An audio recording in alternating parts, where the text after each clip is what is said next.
안녕하세요. 크리스천 영상학교를 운영하고 있는 신목사입니다. 오늘은 제가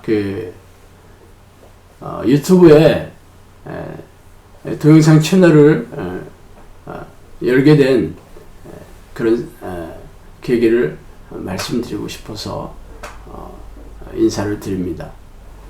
지금까지 저는 다음 카페 크리스천 영상학교를 운영하고 있었고, 이제는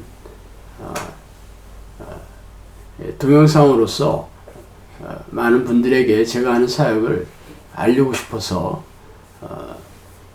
이 채널을 열게 됐습니다. 그래서 오늘은 제가 이 사역을 하게 된 그런 계기에 대해서 한번 여러분들에게 말씀드리고 싶습니다.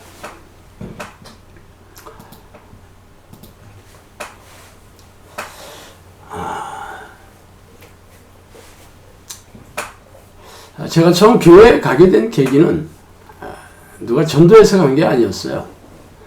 대학교 4학년 때 영어 회화를 가르쳐 준다는 미국 선교사님의 집에 들락달락 한 게 계기가 되었습니다. 그러나 거기서 복음을 접한 것은 아니었고, 그들이 기도하는 것을 옆에서 지켜보았을 뿐입니다. 저희 집안은 전통적인 토속신앙과 불교가 혼합된 집이었고, 친인척 중에는 아무도 교회 다닌 사람이 없었어요. 대학 시절 저는 재정적으로 어려운 집안과 보이지 않는 미래에 절망해서 사실 방탕하게 오래 보냈습니다. 매일처럼 술을 마시고 취한 태에 잠자리에 들었고, 그러다 어느 날 심각한 삶의 문제 때문에 만취한 채로 집에 들어오면서 술김에 장난삼아 문제 해결을 위한 기도를 하고 잠자리에 들었습니다. 그런데 다음날 기적처럼 그 문제가 해결되었어요. 그래서 저는 그 기도한 사실을 까마득히 잊어버린 후에야 또 다른 문제가 생각나자 그때도 술에 취한 채 기도를 하고 잠자리에 들었는데, 또 그 다음날 기적처럼 그 문제가 해결되었습니다. 그러나 그때는 기도한 것을 잊지 않았죠.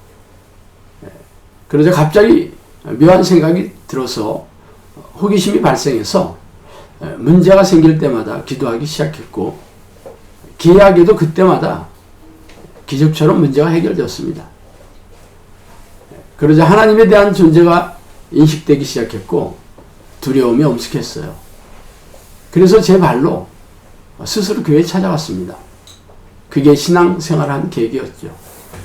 대학을 졸업하고 군에 가서도 나름대로 신앙생활을 계속했고, 제대를 하고 직장을 잡고 결혼을 하면서 다른 교인들과 다름없는 신앙생활을 이어갔습니다. 그러나 스스로 교회를 찾아간 이후에는 신앙생활에서 기적을 체험하는 일이 사라졌어요. 그리고 서울에 직장을 잡고 나서 직장 선배 소개로 집 근처의 교회를 다니기 시작했는데, 그 교회가 제가 들어갔던 당시에는 몇백 명 수준에 불과했는데, 제가 12년 후에 그 교회를 그만두고 나올 때는 10,000명이 넘는 대형 교회였어요. 그렇게 부흥됐습니다. 그 교회에서의 축복 설교와 전도, 기도의 열정은 상상을 초월했죠. 그래서 저는 성장하는 교회의 모습에 고무되어 참 열정적으로 신앙생활을 했습니다. 교회에서 요구하는 희생적인 신앙 행위를 마다하지 않았습니다. 제 소원은 사업에 성공하여 백만장자가 되는 것이었고, 그 힘의 공급원이 하나님의 도우심과 축복에 두었어요. 그래서 열정적인 신앙생활에 고무되어 잘 나가던 직장도 때려치고 엄청난 대출을 얻어서 사업을 시작했습니다. 그러나 그 사업은 시쳇말로 쫄딱 망했어요. 그 사업의 실패가 제 인생의 발목을 잡았죠. 그때부터 불행과 고통의 인생이 시작되었습니다. 아무리 열심히 벌어도, 아무리 벌어서 갚아도 이자를 점점 불어가 망했습니다. 그래서 할 수 없어서 저는 새벽 기도에 나가 울부짖기 시작했죠. 그러던 중 신학교를 졸업하고 목회자가 되면 하나님께서 이 재정 문제를 해결해 주실 줄 모른다는 생각이 들기 시작했어요. 지금 생각하면 참 어처구니 없는 생각이었지만, 그러나 그 생각들이 잘 안 떠나더라고요. 그래서 저는 기적적으로 이 세 가지 조건을 해결이 되면 신학교에 들어가서 목회자가 되는 게 하나님의 뜻이라는 것을 인정하겠다고 고백했죠. 그 세 가지는 신대원 합격, 생계 해결, 등록금 마련, 이 세 가지였습니다.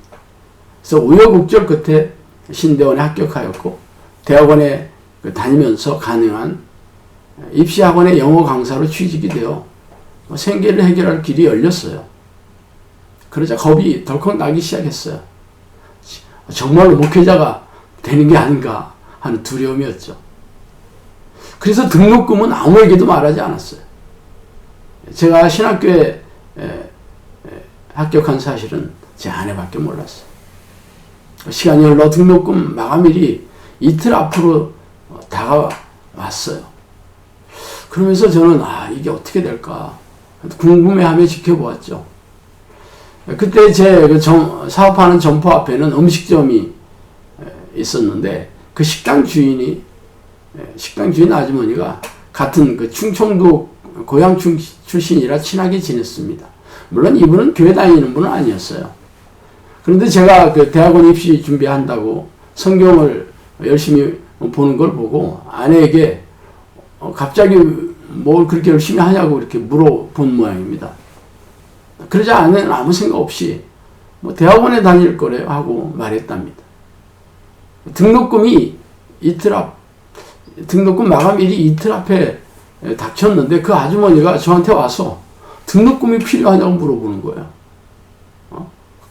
그러면 자기가 무기한 그냥 빌려주겠다고 제안을 하더라고요. 이렇게 세 가지 조건이 기적처럼 들여맞아서 저는 어쩔 수 없이 하나님의 뜻이라고 생각해서 신대원에 입학을 했습니다. 그렇게 3년간 공부한 후에 졸업을 하게 되었는데, 빚이 줄어들기는커녕 이자만 잔뜩 늘어나 있었죠. 저는 하나님께 너무 실망해서 목회자의 길로 가지 않고 그냥 세상으로 돌아와 버렸어요. 또다시 악몽 같은 세월이 흘러갔죠. 학원 강사, 우유 배달, 짜장면 배달, 다단계 사업, 보험 설계사, 심지어는 길거리에서 계란빵을 부어 팔기도 하였고 막노동도 했어요. 그런데 한번 꼬인 인생이 풀리지 않더라고요.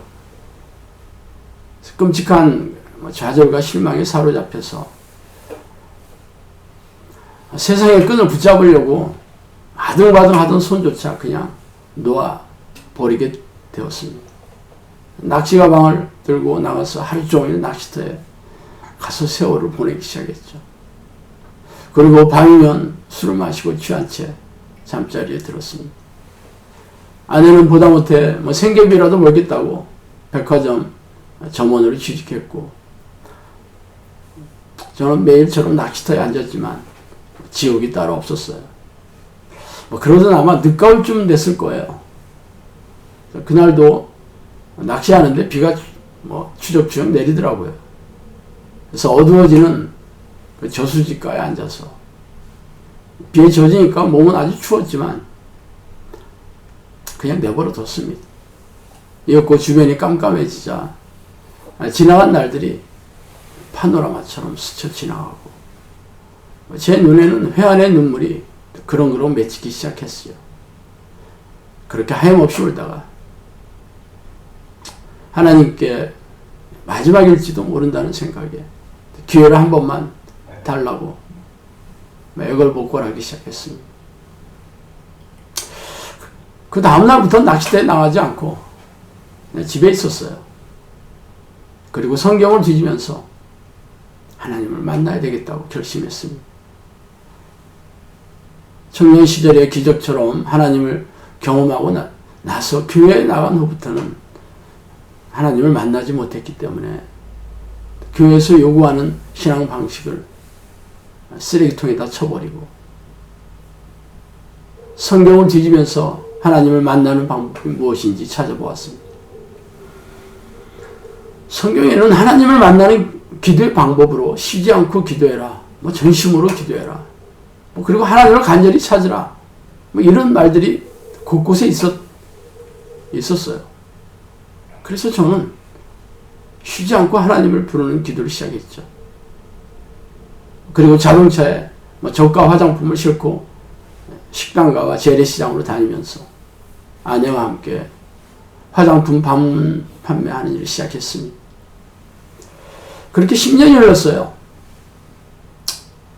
생계비를 버는데 그냥 만족하고 언제 어디서나 하나님을 하루 종일 쉬지 않고 부르는 기도에 전념했습니다. 그래서 11년 차가 되었는데 성령께서 영음으로 제가 앞으로 하게 될 사역에 대해 말씀해 주시기 시작했습니다. 그 사역은 가정구원 사역과 기도의 일꾼을 세우고 정의 용사를 양육하라는 그런 사역이었어요. 가정구원 사역은 가정 단위로 공격하는 악한 영들을 쫓아내고 이들의 영혼을 구원하는 사역이었고, 그리고는 성령님께서 보내주는 사람들에게서 귀신을 쫓아내면서 질문하고 답변을 들으면서 훈련을 이어나갔습니다. 그때 일어난 일들은 다음 카페 크리스천 영상학교 카페 게시판에 보면 귀신 쫓음이라는 게시판에 올려놓았고, 성령께서 저에게 얘기해 주신 말씀은 예언 게시판에 올려놓았으니 궁금하시면 찾아보시면 됩니다. 그렇게 한 3년 정도 흘렀는데 어느 날 전혀 모르는 어떤 자매님한테 전화가 왔어요. 그러면서 자기가 내가 사는 집이 없다면 본인이 살던 집을 거저 주겠다고 제안하더라고요. 그런데 저는 제 소유의 집은 없었지만 어머니가 사시는 아파트에 얹혀 살고 있었거든요. 그래서 저는 집이 있다고 얘기하니까 그 자매님은 참 의아하다고 하면서 전화를 끊었어요. 그래서 혹시라도 이게 전에 성령께서 말씀해 주시던 그 기도원이 아닐까 하는 생각이 불현듯 들었어요. 예전에 성령님께서 기도 훈련을 시키는 기도원을 마련해 줄 것이라는 말씀을 하신 적이 있었거든요. 그래서 저는 재발시윈을 눌러 그 자매님이 제안한 집에 한번 찾아가 보았습니다. 그것이 1년 전 제가 처음, 지금은 제가 새로 지어서 영성학교를 하고 있는데 1년 전에 처음 이사 오기 전에 농가 주택이었어요. 그 자매님은 하나님의 음성을 5번이나 넘게 자신의 집을 저에게 주라는 명령을 받아서 전화했다고 고백하더라고요. 물론 그 집은 그 자매님의 소유의 집은 아니었고, 그 자매님은 보증금 200만 원에 월세 20만 원을 주는 집이었지만 그 보증금과 가재도구까지 몽땅 저에게 주고 떠났습니다. 그렇게 저는 그 크리스천 영성학교, 말하자면 충주에 있는 영성학교가 이렇게 시작된 거지요. 그때서야 비로소 성령님께서 저에게 사역이 열렸다고 말씀하셨습니다. 그러나 6개월이 지나자 그 농가주택 그 집주인 할아버지가 돌아가시고 새 집주인인 그 아들이 사람이 너무 많이 오니까 지금 집을 빼달라고 하더라고요. 그러나 월세 20만 원짜리 집이었지만 저는 그 야외 화장실도 짓고 대형 보일러도 설치하는데 1,000만 원이 넘게 들었어요. 참 아쉬웠죠. 그래서 다시 임대할 집을 구하러 다녔는데 성령님께서 다시는 빌리지 않는 집으로 가게 해주시겠다고 말씀하셨어요. 빌리지 않는다면 제 소유의 집이 아니겠습니까? 그리고는 그렇게 오래 있지 않아서 우리 영성학교 공동체 식구 중에서 어느 분이 자신이 새로운 영성학교를 지어 기증하겠다고 제안했습니다. 물론 저는 소유권을 저에게 이전하지 않는다는 조건이라면 하겠다고 그랬죠. 그렇게 해서 1,000평이 넘는 토지를 구입해서 100여 평이 넘는 건물을 새로 지어서 무상으로 임대받아서 사용하고 있습니다. 이렇게 충주 영성학교가 날마다 하나님이 공급하시는 기적이 일어나야 존재하는 곳이 되었습니다. 지금까지 그 충주 영성학교가 세워진 지 2년 동안 귀신들이 쫓겨나가고 고질병이 낫는 등의 기적과 이적이 수도 없이 일어났습니다. 이렇게 저의 인생은 하나님의 기적이 아니고는 도저히 설명할 수가 없습니다. 그래서 제가 어떻게 이 크리스천 영성학교 사역을 시작하게 됐는지 앞으로 이 독자들이나 시청자들도 궁금하실 거라고 생각해서 말씀드립니다. 감사합니다.